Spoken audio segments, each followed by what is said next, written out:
నాకు ఆశమ్మా, నా తండ్రి సన్నిధిలో తగ్గించుకొని పరిచర్య చేయాలని ఆశమ్మా. సాగించుకోవటం కాదు, అది కూడా కనిపెడతాడు. నువ్వు సాగించుకుంటున్నావా, నువ్వు ఓవర్ యాక్షన్ చేస్తున్నావా అంటున్నావా, ఎచ్చులు పడు, నువ్వు ఏ టైప్లో ఫీలింగ్లు ఇస్తున్నావు కనిపెడతాడు అక్కడ. మనం సాగించుకోలేవు, వాళ్ళు సాగించుకోలేరు. అవన్నీ జాంతన దేవుని దగ్గర. నీ రేంజ్ ఏ రేంజ్ అయినా, నువ్వు అందలంలో పుట్టి పెరిగిన జీవము గల దేవుని సన్నిధిలో దీనుడవై దీనురాలువై మసలుకోవటం నేర్చుకో. కొట్టదలుచుకుంటే గట్టి కొట్టు, లేదా వదిలే. దానికి ఏం పెద్ద బతిలాడాల్సిన అవసరం లేదు. ఎందుకు అనుమానంగా? స్తోత్రం చెప్పండి. నేను సురోఫెనికయ్య వంశస్థురాల్ని, లేకపోతే నేను ఇది నేను అది, అసలు మారేం చెట్లా ఏంది, నేను పిలిస్తే పోతాడు ఏంది, ఏముంది నాకు అంతసేటు నిలువుట అంగి తప్ప ఏమి లేదు, అసలు నేను పిలిస్తే పోతున్నాడు చల్లనాడు అని వెళ్ళిపోలా. నేను వీళ్ళ కోసం కాదు వచ్చింది, నేను ఇశ్రాయేల్ కోసం వచ్చానని ఆయన అంటే, చటుక్కుని వచ్చి ఇంకా మోకాళ్ళు ఆయన ముందు సాష్టాంగపడింది, మ్రొక్కి అన్నది. నేను చెయ్యను నాకు వచ్చి మొక్కింది. మొక్కి, ప్రభువా నన్ను కరుణించయ్యా అంది. ఆయనకు ఆశ్చర్యం, ఏంట్రా ఈ మీలో ఇంత పట్టుదల. ఆమె హోదాను బట్టి నేను తృణీకరించిన, ఆమె ఆ తృణీకారాన్ని కూడా లక్ష్య పెట్టలేదు, తిరస్కరించిన మాట పట్టించుకోకపోయినా ఇంత మొండిగా కాచుకుంది అని ఇంకొక మాట అన్నాడు. ఆమె అవమానం ఫీల్ అయ్యే మాట అన్నాడు. మొదటిది, పిలుపుకు బదులివ్వాలా, పాయింట్ నెంబర్ 1. రెండవది, ఇవ్వనన్నట్టు స్పష్టం చేశాడు, అప్పుడు వచ్చి మ్రొక్కింది. మూడవది ఏం చేశాడో తెలుసా? పిల్లల రొట్టె ముక్కలు తీసి కుక్క పిల్లలకి ఇవ్వటం యుక్తం కాదన్నాడు. అప్పుడు ఆమె ఏముందో తెలుసా? పిల్లల రొట్టె ముక్కలు తీసి ఎవరికి ఇవ్వటం యుక్తం కాదు, కుక్క పిల్లలకి. ఇప్పుడు ఆమె ఎవరి కోసం వచ్చింది? కూతురు కోసం వచ్చింది. ఇప్పుడు పిల్లల రొట్టె ముక్క తీసి కుక్క పిల్లలకి ఇవ్వటం కాదంటే ఇప్పుడు ఆమె కూతురు ఎవరు? కుక్క పిల్ల. వాళ్ళ కూతురు కుక్క పిల్ల అయితే మరి కుక్క ఎవరు? ఎంత అంటే యేసు ప్రభు పరీక్షిస్తాడా, యేసు ప్రభు కూడా ఇలా టెస్ట్ చేస్తాడా అని కొంతమందికి డౌట్. నేను చెప్తున్నా, ఖచ్చితంగా చేస్తాడు. ఆయన కాకపోతే ఇంకెవరు చేయాలా? ఆయన సర్వాధికారి, ఆయన దేవుడు, ఆయన మనకి చాలా ఇచ్చాడు, చాలా ఇవ్వబోతున్నాడు. ఆయన కాకపోతే మనల్ని ఇంకెవరు టెస్ట్ చేయాలి? ఆయన కాకపోతే ఇంకెవరు పరీక్షించాలి మనల్ని? సైతాన్ గడు పరీక్షించాలి. సైతాన్ గడు ఏం దాచిపెట్టాడు వాడు పరీక్షించాలి మనల్ని? మనల్ని పరీక్షించే హక్కు, అధికారం యేసయ్యకే ఉంది. మనల్ని పరిశోధించుకోవాల్సిన అవసరత కూడా ఆయనకే ఉంది. ఎందుకంటే శాశ్వతమైన ప్రయోజనాన్ని మనకు దాచిపెట్టింది ఆయన. దాన్ని ఇవ్వటం కోసం మన కోసం ప్రాణం పెట్టింది ఆయన. మనల్ని పరీక్షించే హక్కు లేదు యేసయ్యకి. ఎంత శాతం ఉందంట? 100కి 20%, 80%, లేకపోతే ఏమంటారు మీరు? 100కి 100% అంటారా? డౌట్ లేదా? పరీక్షించుకునే హక్కు ఉందా? అధికారం ఉందా? ఎందుకు? చాలా చేశాడు, చేయబోతున్నాడు, సిద్ధపరిచాడు కూడా. గనుక తప్పనిసరిగా పరీక్షించుకుంటాడు. మనం కూడా అన్ని జనుల్లోంచి రక్షించబడ్డోళ్ళమే. పరీక్షించుకుంటాడు. అబ్రహాం అంతటి వాడినే పరిశోధించినప్పుడు, అంతటి విశ్వాస వీరుణ్ణే పరిశోధించినప్పుడు మరి నిన్ను నన్ను పరిశోధించొద్దు? ఏమ్మా, పరిశోధించాలా లేదా? నిద్ర వచ్చిన వాళ్ళు గట్టి స్తోత్రం చెప్పండి.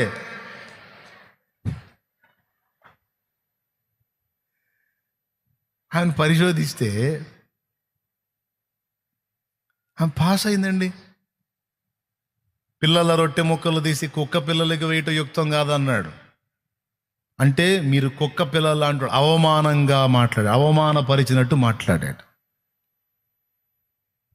అదే మాట నేను మిమ్మల్ని అంటే ఉంటారు ఇక. మిమ్మల్ని శాలేమన్న అని పోతే ఏందో కుక్క పిల్లలు అంటున్నాడు. నేను రాను బామ్మ. ఏంది అసలు నోరు కుదరట్లా ఆయనకి? ఏంది కుక్క పిల్ల అంటున్నాడు ఏంటి చండాలంగా? అంత మాట అంటే ఆయన వదిలిపెట్టదే. ఏమంది? ఎంత తగ్గించుకుందో చూడండి ప్రభువా. మరి కుక్క పిల్లలు ఎట్ట బతకాలంది? పిల్లల రొట్టె మొక్కలు తీసి కుక్క పిల్లలకు వేయటం యుక్తం కాదంటే మరి కుక్క పిల్లలు ఎలా బతకాలి? వాటికి మేత ఎక్కడా? పిల్లలు తిన్నంగా మిగిలిన ముక్కలే కదా అనుకో. మేము కుక్క పిల్లలమే అనుకో, కుక్క పిల్లలమే అనుకో, నీ వాళ్ళు పిల్లలే అనుకో. కనీసం వాళ్ళు తిన్నంగా వాళ్ళకి ఇవ్వంగా మిగిలిన అన్నా మాకు వేయాలి కదయ్యా నువ్వు. ఎంత విషయాన్ని పట్టుకుందో చూడండి ఆమె. అహంకారంతో పోగా తమను తాము తగ్గించుకొని ధన్యులైన వారి జాబితాలో ఈమె కూడా చేర్చబడింది. ఎంత ధన్యత లభించింది ఆమెకంటే ఆ మాట అనేసరికి యేసయ్య హృదయం కదిలిపోయింది. అరే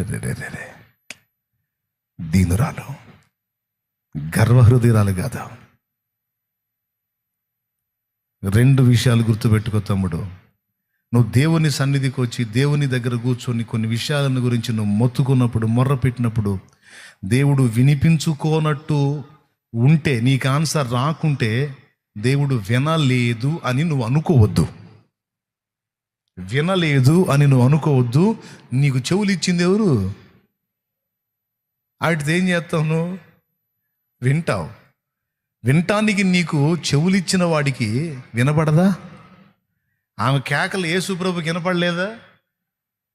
వినపడ్డాయి, కానీ వినిపించుకోనట్టు వెళ్తున్నాడు. ఆమెను సృష్టించింది ఎవరు? ఆమెను చేసింది ఎవరు? ఆయనే. ఆమె చరిత్ర తెలియదు ఆయనకి. కానీ పట్టించుకోనట్టు దాటి వెళ్ళిపోతున్నాడు అంటే నిన్ను వదిలేశాడని అర్థం కాదు. ఇక ఎప్పటికీ నిన్ను పట్టించుకోవడని అర్థం కాదు. వినబడినట్టు ఏమీ ఆన్సర్ లేకుండా ఉన్నాడు అంటే వదిలేశాడని అర్థం కాదు. పిచ్చిదానా, నీకు చెవులు ఇచ్చినోడు వినుకుంటాడా? నీకు నోరిచ్చినోడు ఆయన మాట్లాడకుండా ఉంటాడా? నీకు చేతులు ఇచ్చినోడు తన చేతితో నీకు సాయం చేయకుండా ఉంటాడా? నీ మనసు, దాని అందలి పట్టుదల, నీ అందలి విశ్వాసము, నీ నిరీక్షణ, నీ తగ్గింపు, నీ ఎదురు చూపుని ఆయన పరీక్షించుకుంటాడు. పరీక్షించుకొని తమ్ముడు, పరీక్షించుకొని నీకు స్తోత్రం ప్రభువా అని సమీపానికి వెళ్ళు. నువ్వు వినటలేదు అని నేను అనుకోను ప్రభా, నువ్వు వినట్లేదు అని నేను అనుకోను. నాకు చెవులు ఇచ్చినోడివి, నువ్వు వినవా? నువ్వు వింటావు, కానీ ఎందుకో మౌనంగా ఉన్నావు. దేవా, నన్ను పరీక్షిస్తున్నావా? వెంటనే సహాయం పొందడానికి అర్హుడిని కాదా, అర్హురాల్ని కాదా? పర్వాలేదు నాయన. లేకపోతే నేను ఇంకా నలగవలసి ఉన్నదా?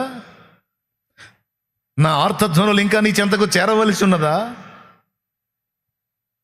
పర్వాలేదు నాయన, నేను నిన్ను తృణీకరించను. నీ దయ కోసం, నీ కృప కోసం నేను కాచుకుంటాను. కానీ నువ్వు వినకుండా మాత్రం ఉండవయ్యా. నా ఆర్తధ్వని నీ సన్నిధిలో వినపడుతుందని నాకు తెలుసు. నేను ఎన్నిసార్లు మొర్ర పెట్టాను, అన్నిసార్లు నా మొర్ర నీ యొద్ద చేరిందని తెలుసు. నా ప్రార్థనలు నీ చెంత ఉన్నవని తెలుసు. నా కన్నీళ్లు నీ బుడ్డిలో దాచి ఉన్నావని నాకు తెలుసు.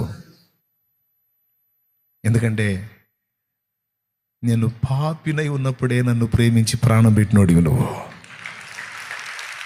నేను మంచోడినై, మంచిదాన్నై ఉన్నప్పుడు కాదు, నేను పూర్తిగా చెడిపోయిన స్థితిలో, చచ్చిన స్థితిలో, నీకు శత్రువుగా నడుచుకున్న దినానే నన్ను ప్రేమించి, ఆ చెడిపోయిన దాన్ని ప్రేమించి చచ్చిపోయినోడు అని నాకు తెలుసు. నువ్వు నా కోసం ప్రాణం పెట్టినోడు అని నాకు తెలుసు. నువ్వు నా మొర ఎందుకు వినవు దేవా? నువ్వు నా ప్రార్థన ఎందుకు వినవు? ఖచ్చితంగా వింటావు. కానీ నా నిరీక్షణను, నా విశ్వాసాన్ని నువ్వు పరీక్షిస్తున్నావు. ఏదేమైనా అన్యుల దగ్గరికి వెళ్ళి చేయి చాపను, మరొక దారి నేను వెతుక్కోను. నా రక్షకుడివి, నా ప్రియుడివి, నా రాజువి, నా ప్రభువి, నా దేవుడివి, నాకున్న ఆధారము నువ్వే. నీట ముంచినా పాల ముంచినా నువ్వే, నా స్థితిని నా గతిని ఏం చేసినా నువ్వే. నువ్వు ఆనుసరిలేదని నేను కోపడినాయా? సర్వాధికారి నువ్వు, నీ ఇష్టం. కానీ నేను ఒకటి మాత్రం ఎరుగుదు, నా మొర్ర నీ చింత చేరిందని మాత్రం నాకు తెలుసు. ఇంకా ఎన్ని మొర్రలు చేరాలో అన్ని మొర్రలు చేరుస్తా, మొర్ర పెడతానే ఉంటా. నా మొర్ర ఆగదు, నేను ఆగను. ఎందుకంటే నేను వేదనలో ఉన్నాను, నేను నలిగిపోతున్నాను. నీ సన్నిధి, నీ పాదాలు తప్ప నాకు వేరే ప్రత్యామ్నాయం లేదు, వేరే దిక్కు లేదు నాకు. ఏ నరుని దగ్గరికి పోయి నేను దేహి అని అడగలేను. నేను నీ పాదాల దగ్గరికి వచ్చాను. నా కోసం కదలవా తండ్రి. ఆయనకు మ్రొక్కు, ఆయన్ను మరి బిగ్గరగా కేకలువే, నిరీక్షించు. దేవుని కార్యాన్ని తప్పకుండా చూస్తావు. ప్రైజ్ ద లార్డ్, హల్లెలూయా. ఆయన అన్యాయస్తుడైతే కాదు. అందరు చెప్పండి, ఎప్పుడు ప్రేమించాడు నిన్ను? మంచిగా ఉన్నప్పుడా, చెడిపోయిన స్థితిలో ఉన్నప్పుడేనా? ఎంత ప్రేమించాడో.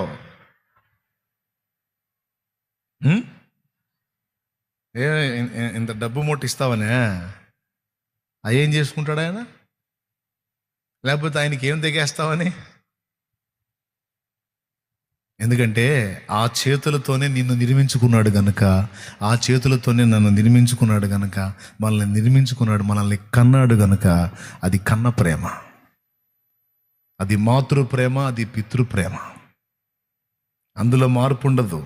ప్రేమించడని మాత్రం అనుకోవద్దు, పట్టించుకోవడని మాత్రం అనుకోవద్దు. ఇక్కడ క్లియర్గా కనపడుతుంది, దాటి వెళ్ళినట్టు ఉంటాడు, దాటిపోడు. దాటి వెళ్తున్నట్టు ఉంటాడు. గుడ్డివాడి దగ్గర కూడా అంతే. భర్తిమయ్యి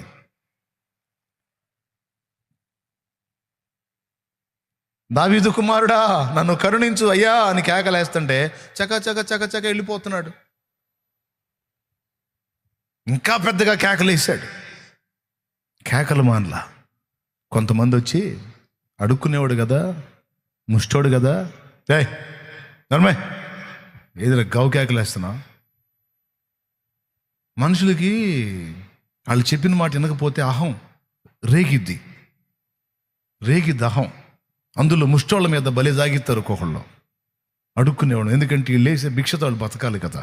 అందుకు మార్కు సువార్తలో రాసుంది, అతనిని వారు గద్దించిరి అని రాసుంది. అతడేమో భర్తిమయ్యేమో దావీదు కుమారుడా నన్ను దాటిపోవద్దని కేకలేస్తుంటే కొంతమంది వెళ్ళి అతనిని గద్దించిరి అని రాసుంది క్లియర్గా.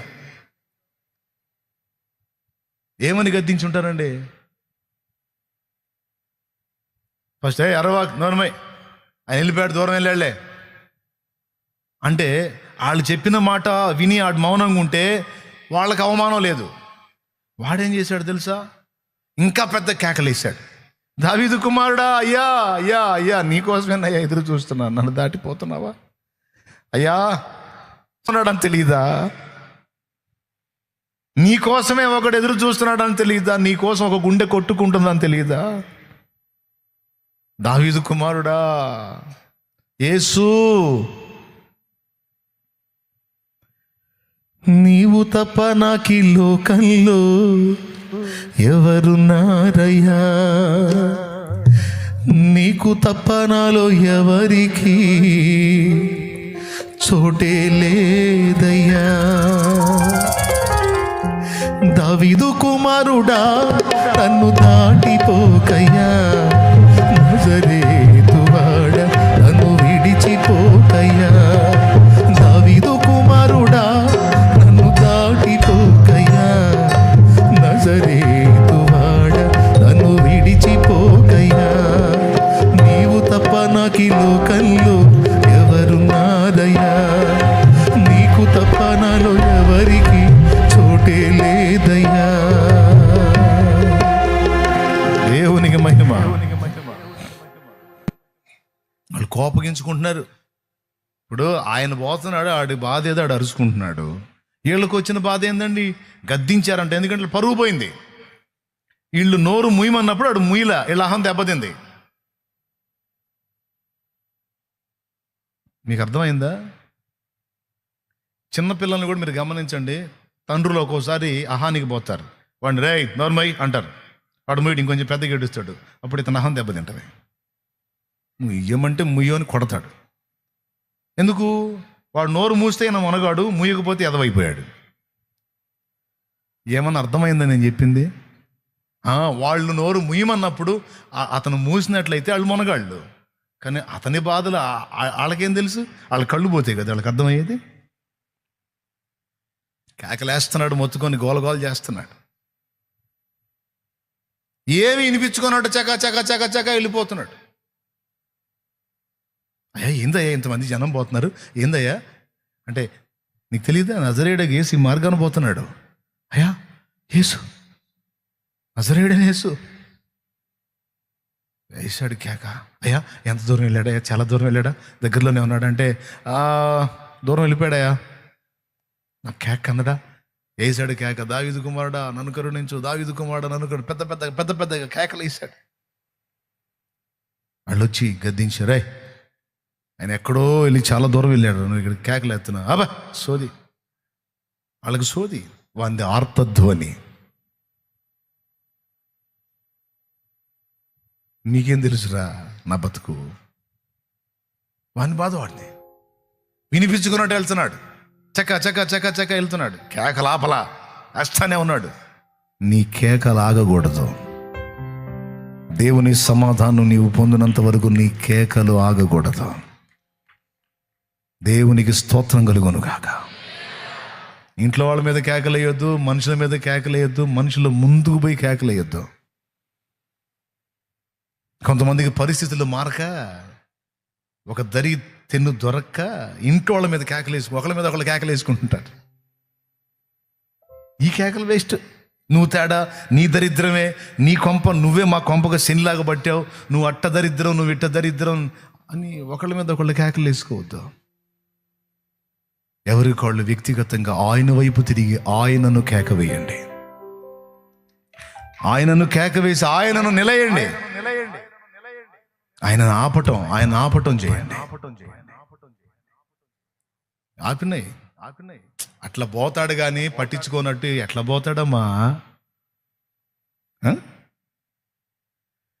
లోకమంతా చూచి నన్ను ఏడిపించిన, జాలితో నన్ను చేరదీసిన, లోకమంతా చూచి నన్ను ఏడిపించిన, జాలితో నన్ను చేరదీసిన, ఒంటరినయ్యా నా తోడు నిలువవా, ఒంటరినయ్యా నా తోడు నిలువవా, దావీదు కుమారుడా నన్ను దాటిపోకయ్యా, నజరేతు వాడా విడిచిపోకయ్యా.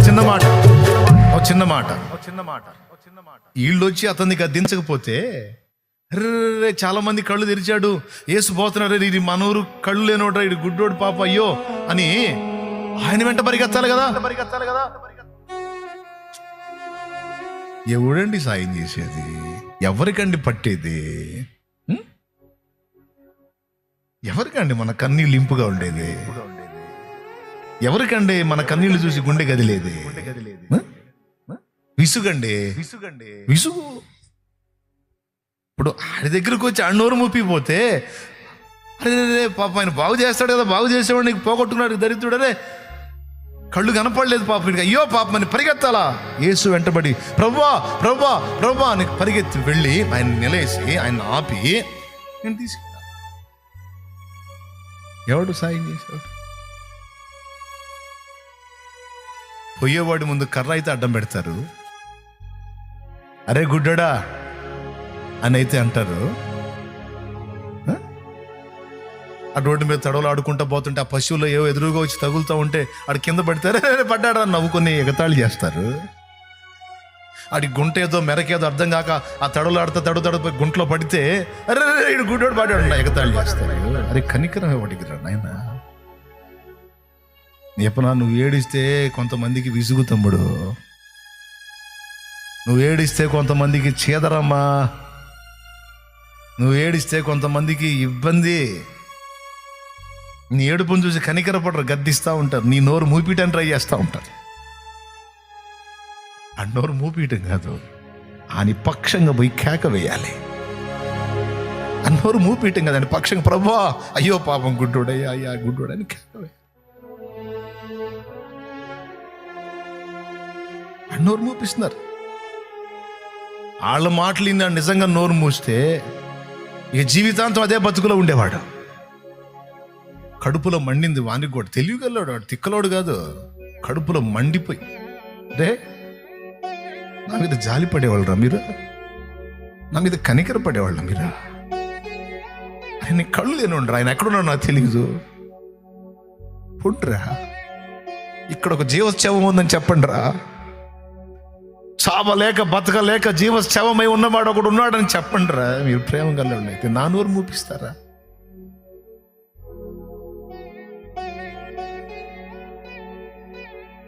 ప్రేమైన బిడ్డలారా, నీ ఇంట, నీ సమీపంలో, నీ సమాజంలో, నీ దగ్గర వేదనతో, బాధతో, దుఃఖంతో ఆక్రోశించే వాళ్ళు ఉండొచ్చు. వాళ్ళ నోళ్ళు మూపిస్తున్నావా? లేకపోతే వాళ్ళ పక్షంగా పోయి ప్రభువా వాళ్ళు దీనులు ప్రభువా అంటున్నావా? నువ్వు ఏ ప్లేస్ తీసుకున్నావు? నువ్వు సోదాపడి నోళ్ళు మూపించే ప్లేస్ తీసుకున్నావా? లేకపోతే అలా పక్షంగా పోయి ప్రభువా అని కేక వేసే ప్లేస్ తీసుకున్నావు? ఏ ప్లేస్ తీసుకున్నావు? దీనుని చూసినప్పుడు నీ గుండె కదులుతుందా? నశించిపోతున్న ఆత్మలను చూస్తున్నప్పుడు నీ ఆర్తధ్వని ఆకాశాన్ని అంటుతుందా? అయ్యో ప్రభువా ఆత్మలు నాయన అంధకారంలో ఉన్నారు, గుడ్డివారై ఉన్నారు ప్రభువా, వారి గతి ఏమిటి అని నీ కళ్ళు కన్నీళ్లు కారుతున్నాయా? నీ కళ్ళు చెమరుస్తున్నాయా? నువ్వు ఏ ప్లేస్ తీసుకున్నావు? ప్రజల పక్షంగా, దీనుల పక్షంగా గద్దించి వాళ్ళకు వచ్చే ఆ కృపను పోగొట్టే ప్లేస్ తీసుకున్నావా? లేకపోతే వాళ్ళ కోసం పరిగెత్తి నిలైసేస్తే ప్లేస్ తీసుకున్నావా? కడుపులో మండిపోయింది, ఆయన ఆపకుండా నన్ను ఆపుతారిందిరా. మీరు ఆపాల్సింది ఆయన్ని రా, కళ్ళున్నోళ్ళు రా, మీరు పరిగెత్తాలి, మీరు పరిగెత్తగలరు. నేను ఎట్టున్నాడని పరిగెత్తేదిరా. ఇవన్నీ ఆయనకి తెలుసు.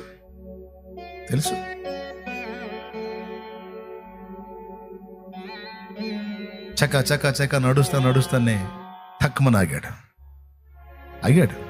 ఆయన ఎందుకు పోతాడు? ఆయన దాటిపోయేవాడు కాదైతే, దాటిపోయేవాడు కదా, ఆయన ఆగాడు. చకా నడుస్తా ముందుకెళ్ళిపోయేవాడు ఆగాడేంటి?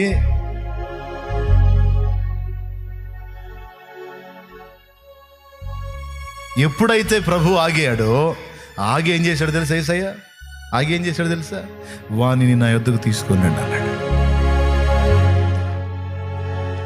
అప్పుడు పోయి అంటున్నారు, అప్పుడు పోయి ఏమంటున్నారు చూడ, చదువున్నాను ఒకసారి, చదువున్నానా?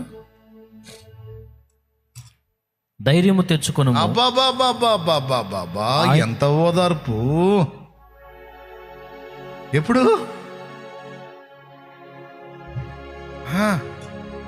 అప్పుడు మళ్ళా జాలి గొలిపే మాటలు మాట్లాడుతున్నారు. జాలి గొలిపే మాట. ధైర్యం తెచ్చుకోయ్యా, ఆయన నిన్ను పిలుచుచున్నాడు లెమ్మని వానితో చెప్పి. ఆయన నిన్ను పిలుచుచున్నాడు, ధైర్యం తెచ్చుకోయ్యా. ఇప్పుడు దాకా నోరు ముయ్యమని గద్దిస్తారు కదరా, ఇప్పుడేంది వెంటనే ఓదార్పుకు మొదలు పెట్టారు? అది మనుషుల తత్వం, అది మనుషుల నేచర్. అది వాళ్ళు చెప్పే ధైర్యం మాటలు కూడా బట్టి, ధైర్యం తెచ్చుకోనము, మీ మాటలు వద్దురా నాయన, నాకు మీకు దండం పెడతాను, నన్ను తీసుకెళ్ళండి ఆయన దగ్గరికి.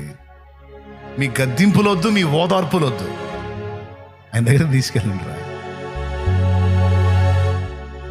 వెళ్ళి నిలబడితే చెప్పు, నేను నీకేం చేయకూర్చున్నావు? ప్రభువా ఈ రెండు కళ్ళు లేవు, అంధకారంలో బ్రతుకుతున్నాను, చావలేక బ్రతకలేక జీవోత్సవమై ఉన్నాను, శాపాన్ని అనుభవిస్తున్నాను, నాకు దృష్టి ప్రసాదించు. ఇంకా నేనేమి వేరేదే ఆశించట్లేదు, నా కళ్ళు బాగు, నాకు అవసరమైనవి నీవు కోరినట్టే నీకు అగునుగాక. వెళ్ళు.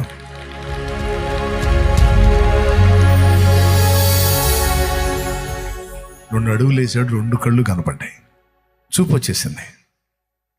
లేఖనంలో ఏం రాసినట్టే మార్కు సువార్తలో, అతడు ఆయన వెంబడి వెళ్ళినాం.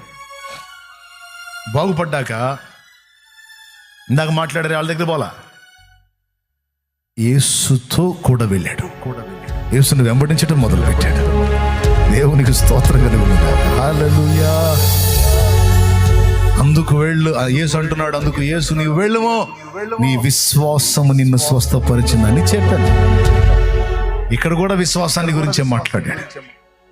ఆమె దగ్గర కూడా అమ్మా నీ విశ్వాసం గొప్పదన్నాడు. ఎందుకు తెలుసా?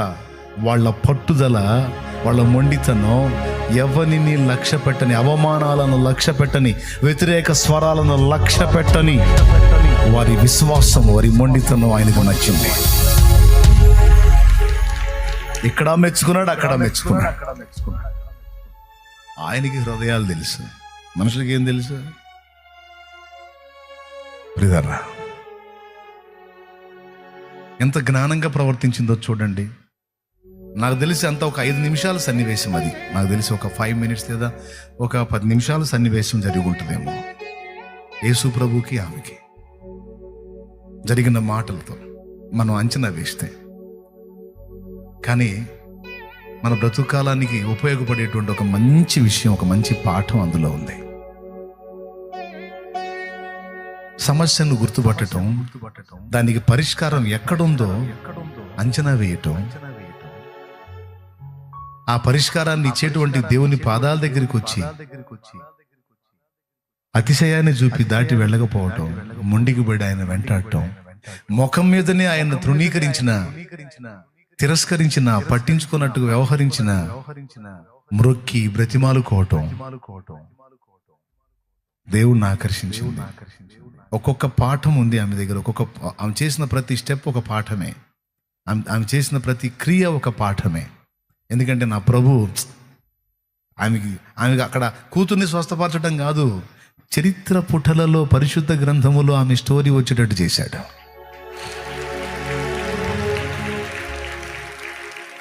దేవునికి మహిమ కలుగునుగాక.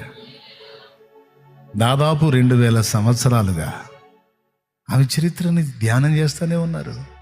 ఆమె చరిత్ర వినబడుతూనే ఉంది. మరి గొప్పది కదా, గొప్పది. అమ్మా నీ విశ్వాసం గొప్పది అన్నాడు. మరి గొప్ప విశ్వాసాన్ని మీరు కనపరుస్తారా? ముందు చెప్పిన విషయాలు గుర్తున్నాయా? సమస్య ఒకటైతే సమస్య ఇంకొకటి అని మీరు అనుకోవద్దు, మోసపోవద్దు. అసలు సమస్య ఏమిటో తెలుసుకున్నట్లు దేవుని ముందు కనిపెట్టుట అనేది మానొద్దు. సమస్యను ఒకవేళ నువ్వు తెలుసుకున్నట్టయితే దాని పరిష్కారం కూడా ఆయన దగ్గరే ఉంటుందని మర్చిపోవద్దు.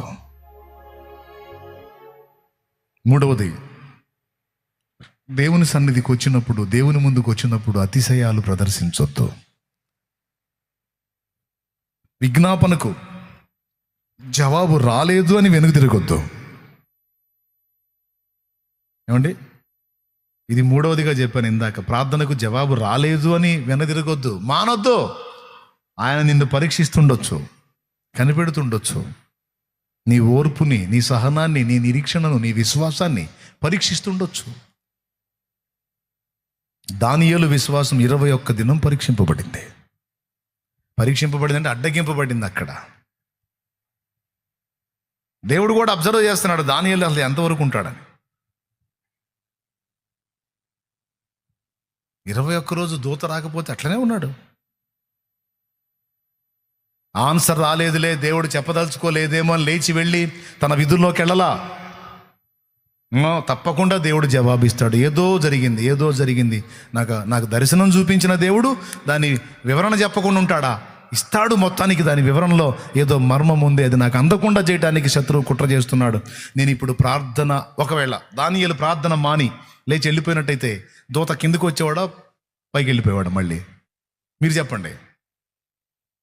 దానియేలు ఏందబ్బా ఇంకా రాలేదని ఒక వారం రోజులుండి, ఏదో నేను అడుగుతున్నాను దేవుడు జవాబు ఇవ్వలేదని ప్రార్థన ముగించి అతను లేచి వెళ్ళినట్లయితే దూత రావటానికి అవకాశం ఉండేదా? కిందికి వచ్చేవాడా దూత? గాబ్రియల్ దూత పైకి వెళ్ళిపోయాడా?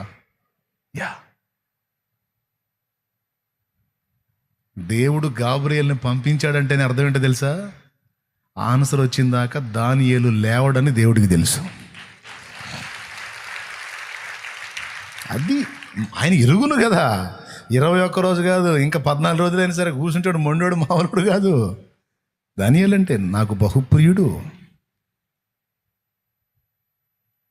నీకు ఆన్సర్ రాకపోతే ఎందుకు వదిలేస్తావు ప్రార్థనని?